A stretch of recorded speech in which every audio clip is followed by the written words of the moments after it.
Enrique Zuleta Puseiro. Enrique, buen día, ¿cómo le va?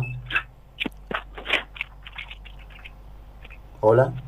Sí, los escucho. Muy buenos días. ¿Qué tal? ¿Cómo le va? Bueno, Muy bien, muy bien. Bueno, Enrique, mira, leía hoy muy temprano su interesante columna de desarrollo de la situación desatada a partir de los últimos hechos en Estados Unidos. Y bueno, quería pedirle que nos comparta un poco esa lectura, la cuestión del asalto al Capitolio, donde usted dice: no puede reducirse un episodio policial ni un asalto de inadaptados sociales. Y no, porque tampoco es una cosa de las últimas horas.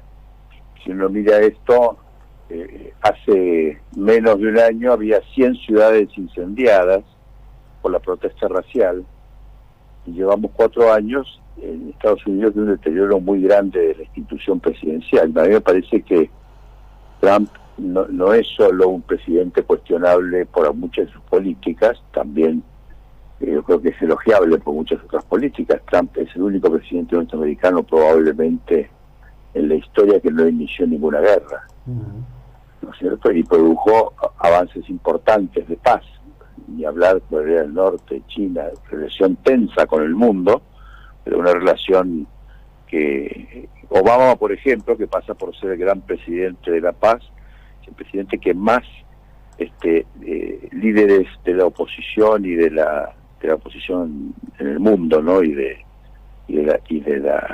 los enemigos de Estados Unidos mató con drones, por ejemplo. Pero mató más de 400 líderes políticos con drones. Y Obama mantuvo muy alta la guardia en muchísimos temas internacionales. Entonces, en Trump hay factores positivos, que la relación internacional fue positiva, y también fue negativa en otros aspectos. El tipo que dinamitó el sistema internacional, cuestionó los acuerdos de París, rompió una tradición de cooperación que había generado, después sobre todo de la crisis de Naciones Unidas, había generado interesantísimas redes de cooperación. Pensemos solamente en la pandemia. Ahora, en lo interno, el Estados Unidos de Trump es un Estados Unidos que reverdece una cantidad de raíces podridas, como es el tema de la desigualdad. Estados Unidos se convirtió en la sociedad más desigual de la Tierra. Por otra parte, Estados Unidos vio emerger el racismo y cuestiones muy controversiales, como por supuesto la desnaturalización de la relación del presidente con el resto de los poderes. Recordemos que 2 semanas antes de la elección, Trump nombró a Amy Barrett, que es una supremacista blanca, casi católica, la jurista por otra parte, no lo vamos a negar, ¿no es cierto? Lo nombró, y es la primera vez que un miembro de la Suprema Corte llega sin ningún voto de la minoría. Claro. Sin ningún voto de la minoría. Y eso lo hizo 2 semanas antes, en el medio de la campaña. Además dijo ya 3 semanas antes que él no iba a aceptar los resultados y que esa elección iba a terminar en la Corte. Intentó por todos los medios terminar con la Corte, no lo pudo hacer porque ya hace unos yo diría 4 semanas la Corte rechazó todas las apelaciones que plantearon algunos estados.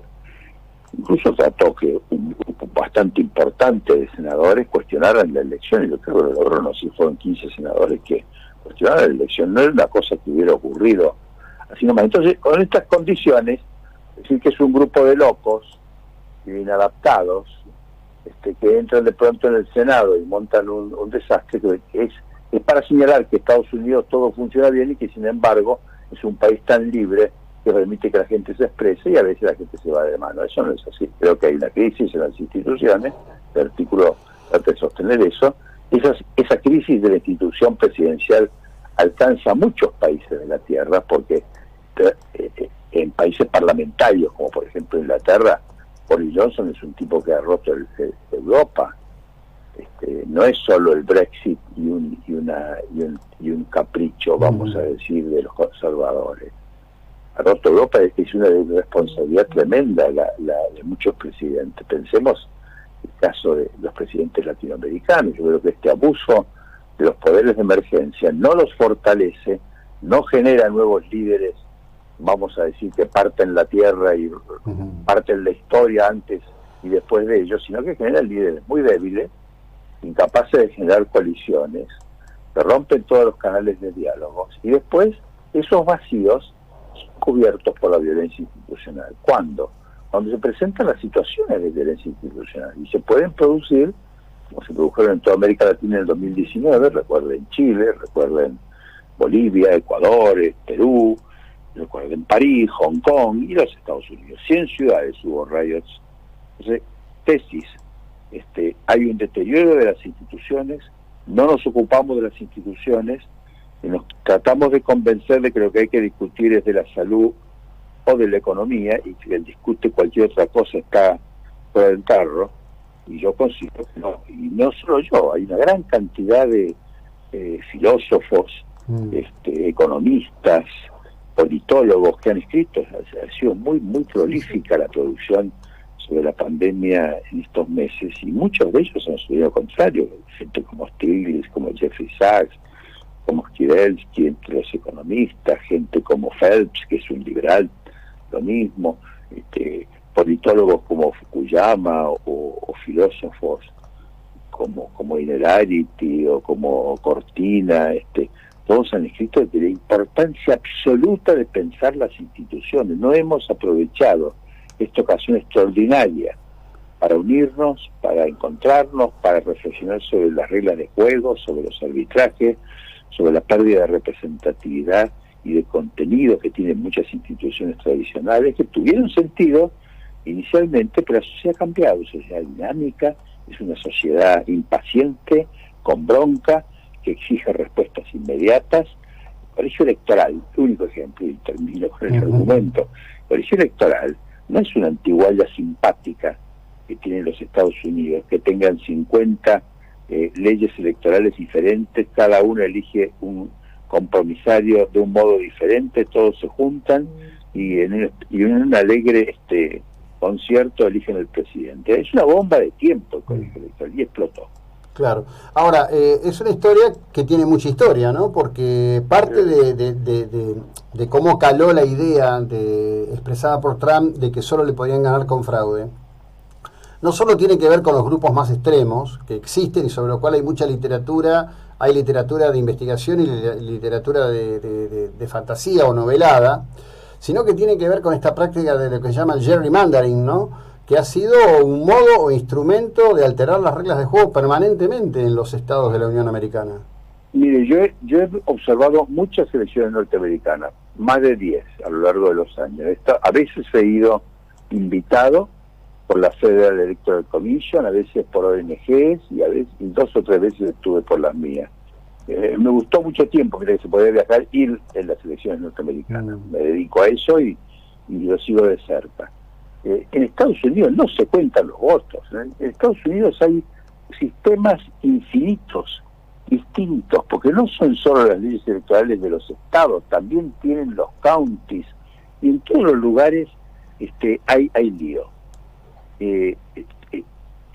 La novela y película extraordinaria del irlandés vuelve sobre un episodio sobre el cual se han escrito muchísimas cosas, como por ejemplo que fue el episodio de la elección de Kennedy con Nixon. Kennedy le robó las elecciones a Nixon en Illinois, el famoso alcalde de Chicago. Ahora, ni se contaban las elecciones, son sistemas que en algunos lugares han producido verdaderos desastres. Bush versus Gore, ¿no es cierto? Gore le ganó a Bush. Y no le pudo ganar en la corte, una corte favorable, con el voto favorable de Scalia. El mismo caso de Hillary Clinton le ganó en votos a Trump. Lo que pasa es que son sistemas, esos sistemas de voto indirecto y de colegio electoral, que lo que precisamente protegían eran a las oligarquías partidarias de sorpresa que les podía traer la democracia directa.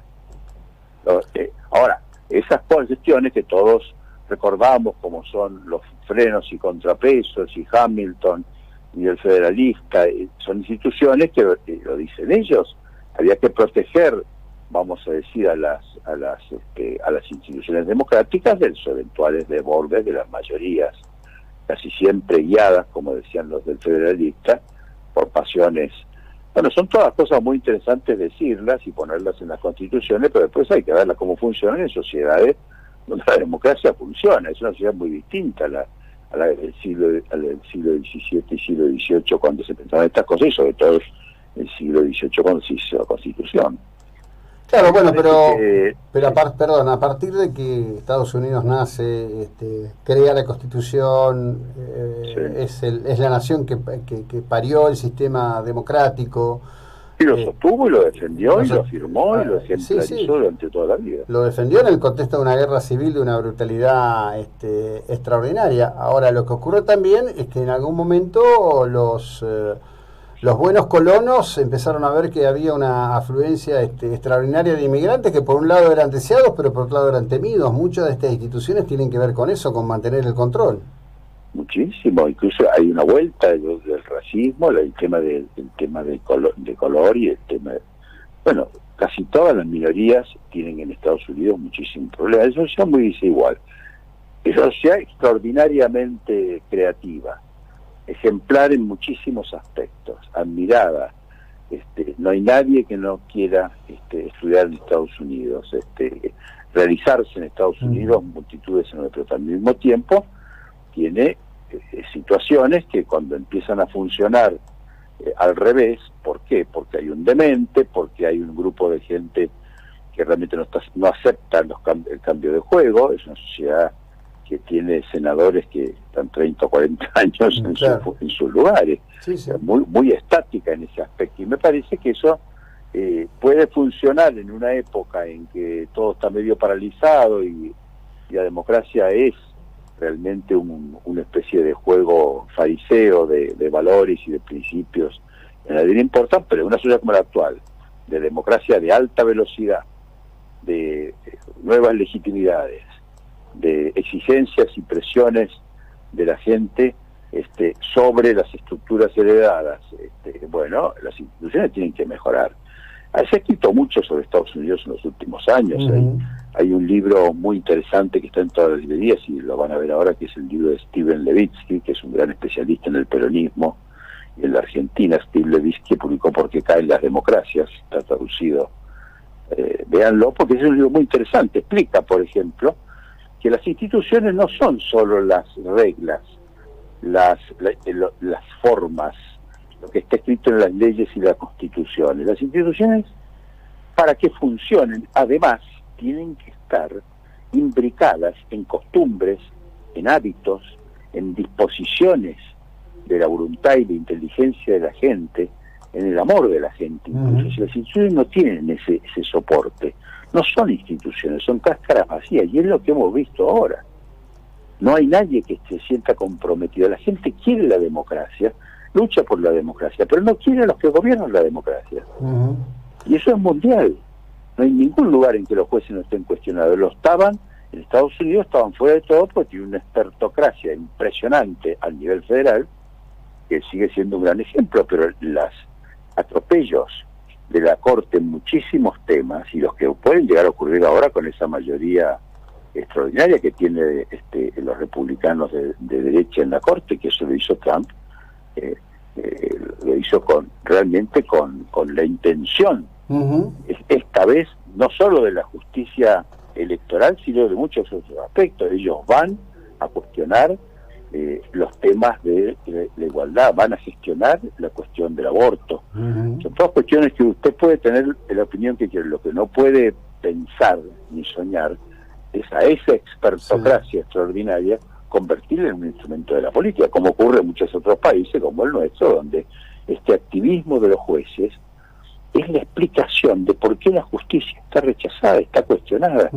Los jueces con el activismo y por arriba de todo no ganan en prestigio y en admiración y en reconocimiento. Al contrario, el decisionismo genera dudas, genera polémica, genera confrontación, crispación. Es un factor extraordinario de la crispación contemporánea, el nuevo papel de los jueces politizados Y los jueces, como en general todos los seres humanos, pero un poco más que el resto de los seres humanos, son muy cholulos. Y no les deja de interesar ese protagonismo súbito. Gente que no ha hecho política ni que ha estado en ninguna situación pública, de pronto se encuentra en la mano la posibilidad de parar un aumento tarifario, de generar la ilegitimidad de una ley que ha apoyado a todo el mundo. Ese activismo los coloca en un lugar desmesurado, y eso cuesta, tiene un costo, y lo estamos viendo. Todo esto me lleva a decir, ojo con la explicación convencional de que fue un golpe de Trump, que es la explicación que da Biden, que fue un intento de golpe, o que fue un grupo de inadaptados, o unos delincuentes. Cuando usted habla esto en los medios, yo hablé 2 o 3 veces, hay que decir que es un grupo de delincuentes inadaptados, y eso no es verdad. Votaron 70 millones de personas a Trump, y en la encuesta que publica ayer The Economist, en la revista inglesa, ha hecho una encuesta, la mitad de esos que votaron a Trump está de acuerdo con el asunto del Capitolio. Bueno, no tengo dudas. Por otro lado, es eso que cuando ganó Reagan se llamaba, digamos, la América profunda, ¿no? El concepto de la Deep America surge con la elección de Reagan, y bueno, es un dato objetivo que Trump hipervisibilizó, y que bueno, tiene todo este tipo de expresiones. Como siempre, Enrique, muchísimas gracias por toda la ilustración, el tiempo que nos concede. Gracias a ustedes. Hasta luego. Enrique Zuleta Puseiro, estamos tratando de llevar esto, diría, la mejor búsqueda de comprensión de este fenómeno que, claro, ocurre en Estados Unidos, pero afecta al mundo.